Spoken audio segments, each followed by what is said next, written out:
Hey everybody, what is going on? I hope you guys are all doing well, and welcome to another tutorial video. In this video, I'm going to be explaining to you guys how you can export your WordPress site into local. So let's get right into it. Now, the first thing you're going to need to do is export your site from WordPress into a zip file. You can use whichever method you want. As far as I'm aware, you can go into tools and go into export, and you can click on export all. For some reason, it will not allow me to. There is a mistake that is happening or an error, so I'm not sure exactly what the reason behind that is. But once you export, you should be getting a download link for the zip file, and now it actually works, so that's great.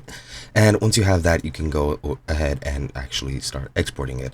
Now, I'm going to use this guide because I currently don't have access to local, so I can't really show you guys. But yeah, all you have to do is, of course, just export the zip archive of the remote site.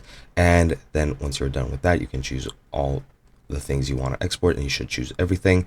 And then you need to, of course, download local, and once you do, you need to import the site into local. So once you just get into local, you just need to select import from the local menu, and it doesn't matter which screen you're looking at. The import process will be done by just dragging and dropping that zip file wherever you want. Now, after that, you just need to configure your local site to the PHP version, the web server, and the database.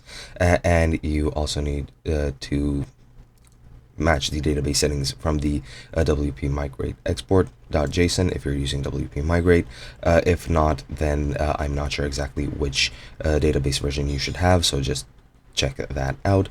And then once you're done with that, you just need to push and pull incremental changes for your site, and that should be pretty much it. Again, I'm sorry that I can show you guys, but I don't have access to local at the moment. Hope you guys don't mind, and I hope you enjoyed and found this helpful, and I'll be seeing you guys in another video.